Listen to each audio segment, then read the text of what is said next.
আসলে মানুষের মুড যে কখন সুইং হয় তা জানি না। মানুষ যখন যেখানে অবস্থান করে তখন কিছুদিন সেখানে থাকার পরে তারপরে তার আর ভালো লাগে না।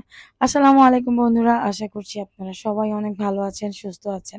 সো বিগত 2 থেকে 3টা বছর হয়ে গেছে কোথাও গিয়ে লং টাইম বেরোনো হয় না। এর মাঝখানে শরীয়তপুর গিয়েছিলাম, অতটুকুই। বাট আমার শ্বশুরবাড়ি কিন্তু বিক্রমপুর, যাওয়া হয়নি আর। আমার ছোট বাচ্চা ছিল, তো বাচ্চা নিয়ে আমি ট্রাভেল করতে চাইনি। আর দূরে কোথাও ট্রাভেল করতেও ভালো লাগে না, অনেক বেশি জার্নি করলে খুব বেশি খারাপ লাগে। আর কাছাকাছি আমার শ্বশুরবাড়ি হচ্ছে বিক্রমপুর, এখানেও যাওয়া হয় না, কারণ হচ্ছে গ্রামের বাড়িতে আমাদের তেমন কিছুই নেই, জাস্ট একটা ঘর করা আছে, ফার্নিচার টার্নিচার কিছুই করা নেই। তো আজকে লোটাবাটি কম্বল নিয়ে সমস্ত কিছু নিয়ে রওনা হলাম। আজকে আমরা প্ল্যানিং করেছি বিক্রমপুর গিয়ে অনেকদিন থাকবো। তো এটা হচ্ছে আমার বড় ননসের বাড়ি, উনি কাজে হাত দিয়েছিল। ভেবেছিলাম বাড়িটা কমপ্লিট হওয়ার পরে আমরা এখানে ফাইনালি আসবো, বাট আনফরচুনেটলি কোনো না কোনো কাজের কারণে বাড়িটা কমপ্লিট হয়নি। সো আমরা আমাদের বাড়িতে চলেই আসলাম। এটা হচ্ছে আমাদের বাড়ির সামনে যে বাগানটা, সরি পিছন সাইড, যেহেতু আমার শ্বশুর 30 বছর আগে ঘরটা করেছে। তো আসা মাত্রই আমার খুবই রিফ্রেশ লাগতেছিল। সো এখানে আমাদের একটা মানে আত্মীয় ছিল, তো আজকে আমরা ওই আত্মীয় বাসায় আর কি আসার পরে খাবারটা খাবো।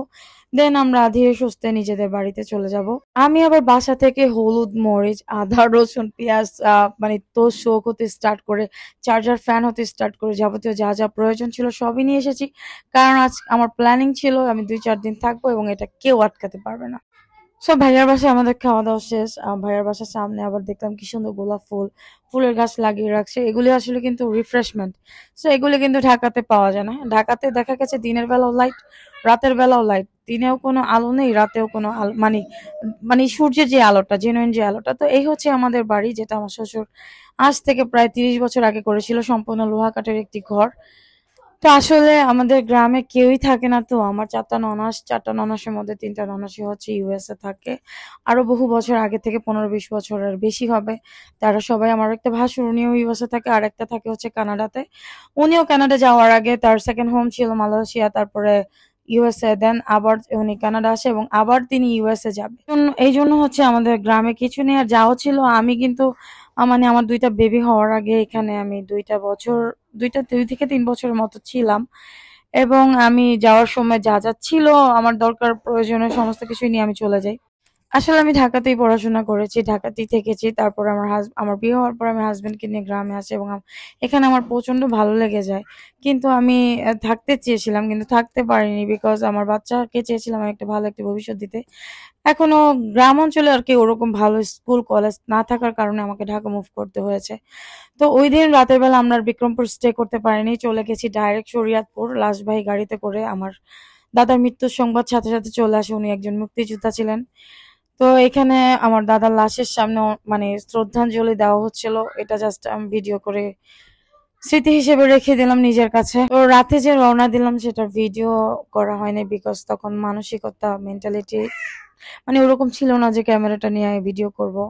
আর এটাও করতাম না, এটা জাস্ট স্মৃতি হিসেবে রেখে দিলাম। আর আল্লাহর রহমতে আমার দাদা এতটা নামাজি ছিলেন, 5 ওয়াক্ত নামাজ পড়তেন। ওনার লাস্টের ভিডিওটা যদি দেখাতে পারতাম তাহলে তো বুঝতে পারছেন যে আমি চাপা ছাড়ছি না। মানে তার মানে মুখটা দেখে মনে হয়েছিল যে সে একদম হাসি মুখে ঘুমিয়ে আছেন। তো সবাই তার জন্য অবশ্যই দোয়া করবেন, আল্লাহ যেন তাকে জান্নাত নসিব করেন।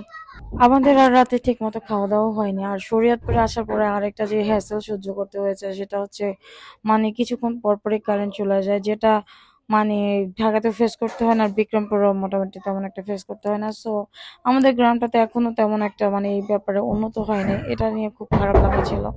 আমরা কিন্তু এখানে আসছি কোনো পোশাক আশাক কিছুই আনিনি। আমাদের রাতটা ফুরালে মানে এখন এই যে এখন দাদা জানাজাটা হচ্ছে, তো এর পরপরই বা খাওয়া দাওয়া করে চলে যাব বিক্রমপুর।